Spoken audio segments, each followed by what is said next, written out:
Hello, and welcome back to Introduction to Genetics and Evolution. Now we'll start tying in some of the things that we've talked about in previous videos about inheritance of multiple genes, so alleles of multiple genes at one time, with recombination and specifically crossing over to get to the principle of genetic mapping. How do we actually find genes related to diseases or other traits of interest? So let's get started.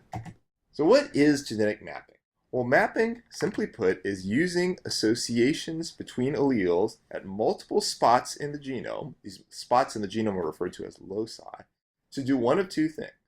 So either we determine where a gene is relative to other genes.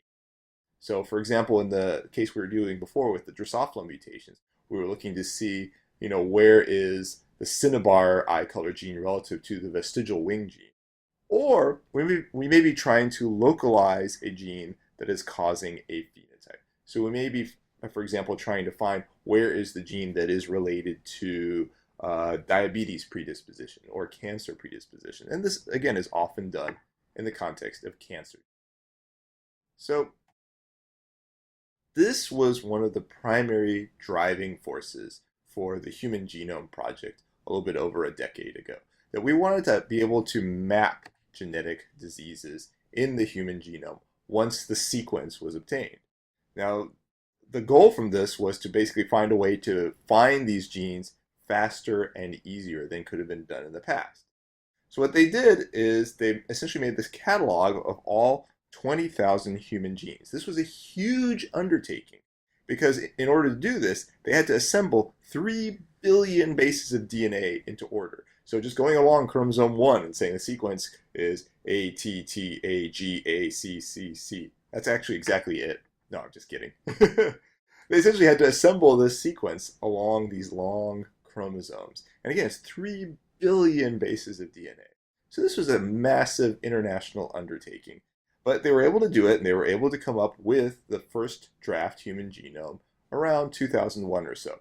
And they sorted these along the 23 pairs of chromosomes. This shows you what some of the chromosomes look like in a karyotype. Now, people thought, when you talk to the general public, they say, well, we have the whole human genome sequence. So don't you know where all the genes are that are associated with disease? Well, there's a problem there. And this is something I really want to emphasize because it's a common source of misunderstanding. It's not easy to go from DNA sequence to disease-causing gene, because the DNA sequence looks something like this: A, T, G, G, C, G, A, G, C, T, A, G, etc., etc. It's not labeled, I cause cancer. It doesn't scream out to you that here's a gene that's important for this, or even is this necessarily a protein coding gene at all. So we can get some guesses or some hypotheses of normal functions of genes from the sequence, but we can only guess what sequences may cause problems. That's why we have to go through this somewhat arduous task of genetic mapping. Now, genetic mapping is very much a first approach. It is not conclusive. Like, you can't just map a disease and, oh, there it is, done, and say that's the base that causes it. It's definitely the start of looking into this. And what's happening when you're doing genetic mapping, this is very much like what happened with our Drosophila examples from previous lecture. We're identifying the location of disease mutations relative to other spots in the genome. These other spots are the genetic markers we talked about. So these are essentially reference points in the genome.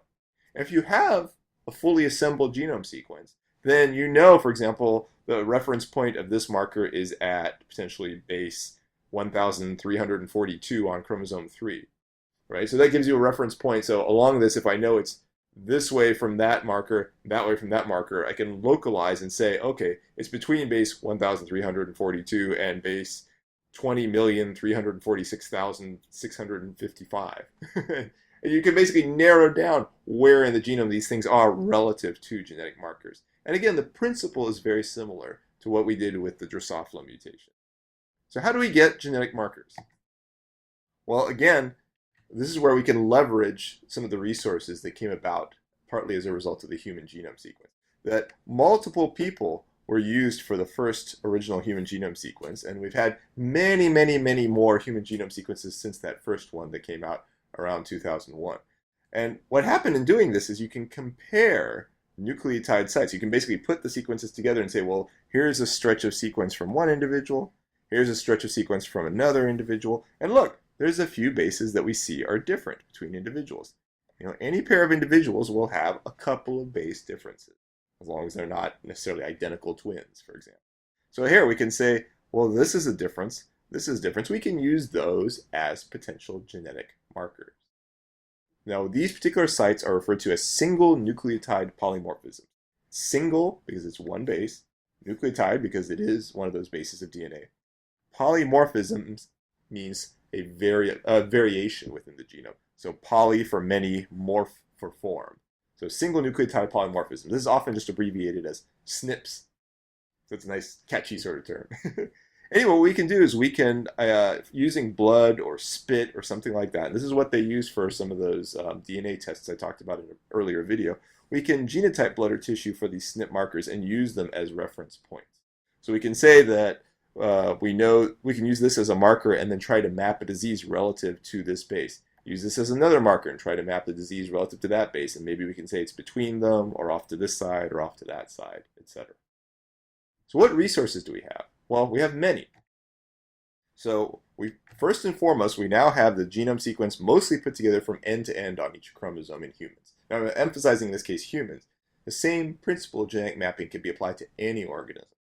Now we have, in the case of humans, we have 23 long sequences corresponding to the chromosome. There are some areas that are not very well assembled, and there are some potential errors in there, but this is a very strong starting point. We also have computer-generated predictions for what parts are likely genes encoding for protein.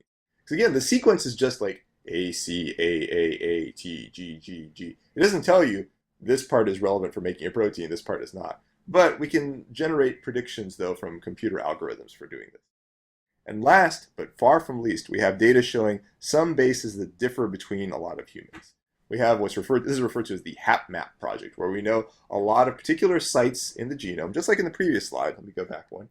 Just like in the previous slide, we have a lot of these mapped out, where some individuals have A and some individuals have G. So a lot of those are known, and we can leverage this last set as genetic markers for mapping diseases. Now, ultimately, the essence of genetic mapping is to look for an association between genotype or marker alleles and phenotype, or for example, a disease of interest. So if you tend to see an individual that has an A base at a site tends to have the disease, then it's likely that A base is either the disease-causing gene or at least very close to it, is linked to it, like we talked about last time. Okay? So again, this is just showing you what I just discussed a second ago. We have the genome sequence, just like this stretch of bases. We have predicted genes, and we have these HapMap SNPs, these single nucleotide polymorphisms. And these are the ones that we use as genetic markers. And these are, in essence, these differences between individuals are basically the same thing like what we were talking about with big B and little b. Like with Mendel's P's, those are caused by these sorts of differences.